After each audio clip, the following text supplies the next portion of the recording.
কদমের অবস্থান বান্দরবন থেকে ১১৮ কিলোমিটার দক্ষিণে। পাহাড়ের পর পাহাড়, কোনো রাস্তা না থাকায় এতদিন কক্সবাজারের চকরিয়া ঘুরে দুর্গম এ উপজেলায় যেতে হতো। সম্প্রতি ডিম পাহাড়ের উপর দিয়ে নির্মিত দেশের সবচেয়ে উঁচু রাস্তা দিয়ে এখানে যাওয়া যায়। এই রাস্তার মাথায় পানবাজার এলাকা থেকে পূর্ব দিকে মাতামুহুরী নদীর তীরে আলীর পাহাড়ের অবস্থান। আলীকদম থেকে যার দূরত্ব মাত্র ৪ কিলোমিটার। আলীকদম নামকরণ নিয়ে বেশ কয়েকটি ধারণা প্রচলিত রয়েছে, তো আজকে আমরা আপনাদের সাথে শেয়ার করব আলীকদম নামকরণটির ইতিহাস। চলুন শুরু করা যাক। অ্যালোকডং থেকে আলীকদম নামটির জন্ম, যার অর্থ পাহাড় আর নদীর মধ্যবর্তী স্থান। বান্দরবনের রাজা বোমাং সার্কেল চিফ এর নথিপত্রে ও পাকিস্তান আমলের মানচিত্রে অ্যালোকডং নামের অস্তিত্ব পাওয়া যায়। পার্বত্য অঞ্চলের সবচেয়ে পুরনো মানচিত্রেও পর্তুগিজ পণ্ডিত জোয়াও ডে বারোজ অ্যালোকডং নামটি ব্যবহার করেছেন। আরকানি ভাষায় অনেক পাহাড় ও জায়গার নামে ডং, থং বা দং উপসর্গ জুড়ে আছে। সম্ভবত ডং মানেই পাহাড়, তাই ধারণা করা হয় তাজিং ডং ও কেওক্রাডাং পাহাড়ের মতোই অ্যালোকডং একটি পাহাড়ের নাম, যা কালক্রমে আলীকদম নাম নিয়েছে। অবিভক্ত পার্বত্য চট্টগ্রাম তথা রাঙামাটির প্রথম জেলা প্রশাসক ক্যাপ্টেন টি.এইচ.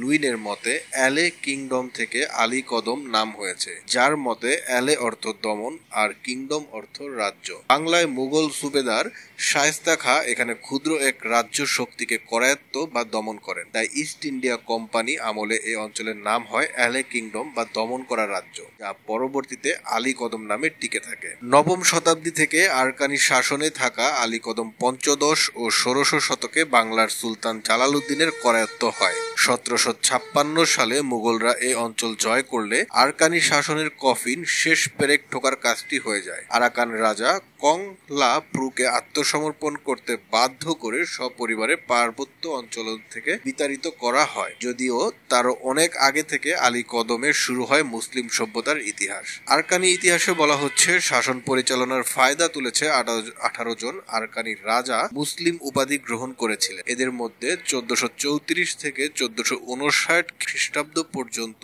এ অঞ্চল শাসন করেন রাজা মাংখারি। তার মুসলিম উপাধি ছিল আলী খান। ১৫৭১ খ্রিস্টাব্দ পর্যন্ত রাজত্ব পরিচালনাকারী রাজা থাজাথার মুসলিম উপাধি ছিল আলী শাহ। এই দুই নামের প্রভাবে আলীকদম নামটি এসে থাকতে পারে। অপর এক ব্যাখ্যায় বলা হচ্ছে আরবিতে কদম অর্থ পা, প্রয়োগ ভেদে যার অর্থ পদাচারণাও হতে পারে। আলী নামের কেউ একজন কোনো এক সময় এই অঞ্চলে পা রেখে নিরঙ্কুশ আধিপত্য বিস্তার করতে সক্ষম হয়েছিলেন। পরে তার নামের সঙ্গে কদম শব্দটি যুক্ত হয়ে আলীকদম নামটির জন্ম। তবে এমনও ধারণা প্রচলিত যে হযরত শাহজালাল এর নেতৃত্বে ৩৬০ আউলিয়া ধর্ম প্রচারের জন্য সিলেট অঞ্চলে এলে তাদের একটি অংশ পার্বত্য এলাকায় আসেন, যাদের কারো নামের আলী উপাধি থেকে আলীকদম নামের জন্ম। এটার আসলে এইভাবে বর্ণনা করলেও বোঝানো যাবে না। এটা কয়েক শত ফুট উপরে পাহাড়, তার ভেতরে একটা গুহা তৈরি, তার ভিতরে একটা চ্যানেল তৈরি হয়েছে এরকম, এবং পুরাটা পাথরের পাহাড়, একদম যত দূর চোখ যায় পুরাটা পাথরের এই একটা চ্যানেল, এই একটা রাস্তা, এটা দিয়ে সবার আসতে হয়। তো সর্বোপরি এই জায়গার অভিজ্ঞতাটা অসাধারণ। এটা যারা না আসছে, ফিজিক্যালি যারা না আসছে, ভিডিও ছবি অনেক কিছুই আছে ইউটিউবে ফেসবুকে অনেক কিছু পাওয়া যায়, বাট যারা ফিজিক্যালি এখানে না আসছে এরা আসলেই কল্পনা করতে পারবে না। তো সম্ভবত আমরা আলীর গুহার প্রথম দরজায় চলে আসছি। এখানে ৩টা দরজা আছে টোটাল, তো তার মধ্যে আমরা প্রথম দরজাটায় মুখে চলে আসছি। ৩ স্টেপের মুখ এখানে। এইটা একটা